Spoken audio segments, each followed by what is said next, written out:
রাজ্যে mid day মিলের দুর্নীতি ফের সরব হলেন রাজ্যের বিরোধী দলনেতা শুভেন্দু অধিকারী। তার অভিযোগ, রাজ্যের মিড ডে মিলের দুর্নীতির সঙ্গে সরাসরি যুক্ত মুখ্যমন্ত্রী নিজে।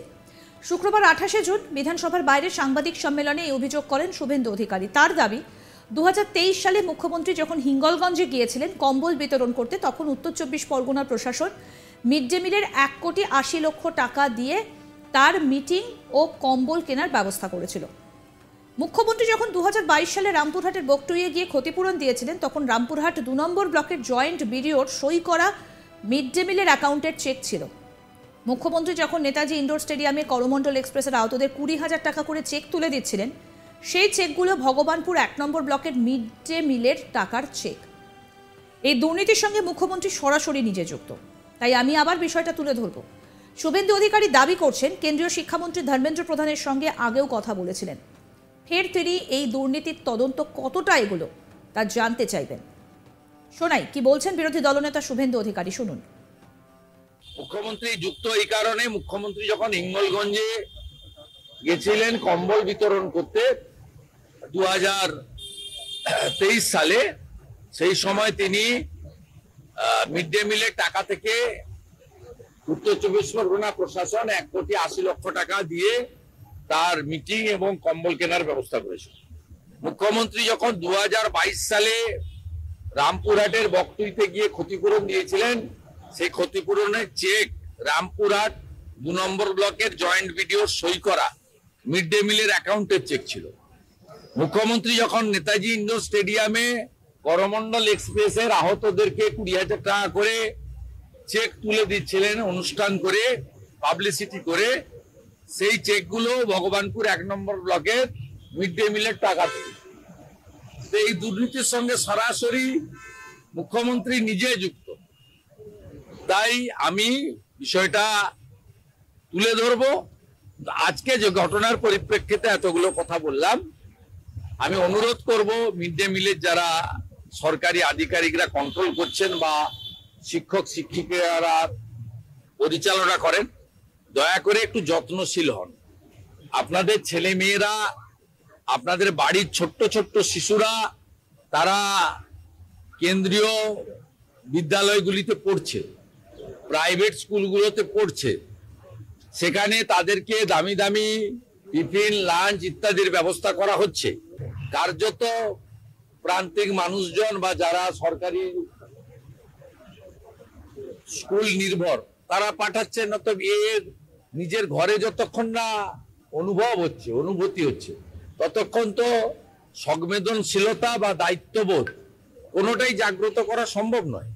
তাছাড়া গোটা পশ্চিমবঙ্গে মিড ডে মিল যে একটা কেলেঙ্কারি, এটা তো বারে বারে প্রমাণিত হয়েছে এবং আমাদের অভিযোগের ভিত্তিতে তদন্তকারী টিম আসার পরে সিবিআই কে দিয়েছিল প্রাইমারি ইনভেস্টিগেশন করতে।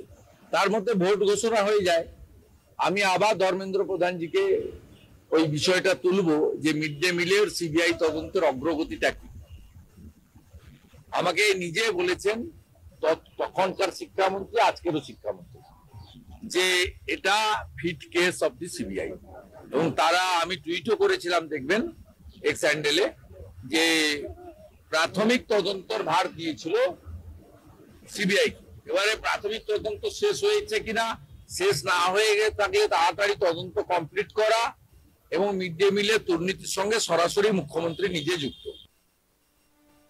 ডাক্তারি সর্বভারতীয় প্রবেশিকা পরীক্ষা নিট বিতর্কে উত্তাল গোটা দেশ, আর এবার সেই নিয়ে সংসদে সরব হলো ইন্ডিয়া জোট। রাষ্ট্রপতির ভাষণের পরদিনই নিট ইস্যুতে উত্তাল লোকসভা। বিরোধীরা এই ইস্যুতে আলোচনার দাবিতে সরব হতেই দুপুর 12টা পর্যন্ত অধিবেশন মুলতুবি করে দেন স্পিকার ওম বিড়লা।